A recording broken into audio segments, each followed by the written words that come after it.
Let's talk Tanya for the 10th of Teves, Asara b'Teves of a leap year.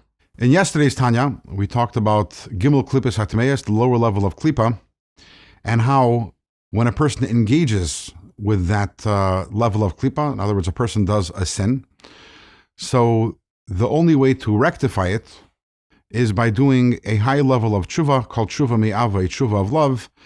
And when a person does that tshuva, because it leads to such an intensified relationship with God, that retroactively redeems the sin. In today's Tanya, the Alter Rebbe is going to talk about two exceptions to that rule, two things that are forbidden, they are sins.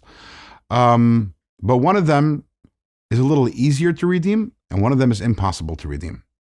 The first one, the one which is a little easier to redeem, which by the way doesn't make it less of a sin, doesn't make it less wrong, but it's easier to redeem, is the sin of what's called the zera levatala, the intentional emission of seed.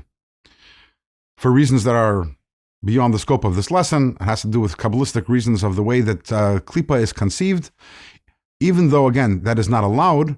However, a simple tshuva doesn't have to be tshuva miyava. This doesn't have to be this intense tshuva described yesterday. A simple tshuva, along with kavana, a person having intention when saying Kriya Shema Shalamita, the nightly reading of Shema, that redeems it, that act from Klippa. That's on one side. On the other side is when a person has an illicit relationship and a mamzer, an illegitimate child, is born from that, so that even with a tshuva me'ava, even the deepest and highest level of tshuva cannot completely redeem the sin. And the reason why is because right now the Klippa has a physical manifestation here in this world, the child that was born. It's important to note, however, we're talking here about rectification. We're talking here about pulling out the energy from the Klippa, which is a very different conversation than forgiveness or atonement.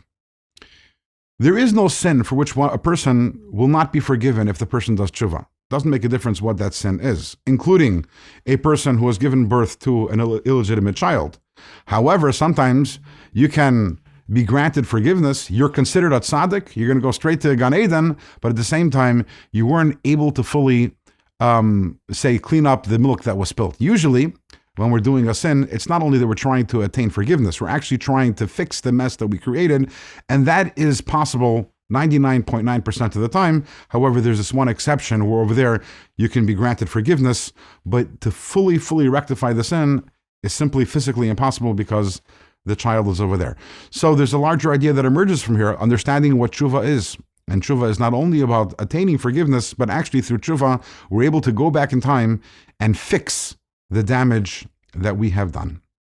In tomorrow's Tanya, we're going to find out about the unique status of non-kosher foods within the world of Gimel Klippas HaTameis, this lower level of Klippa.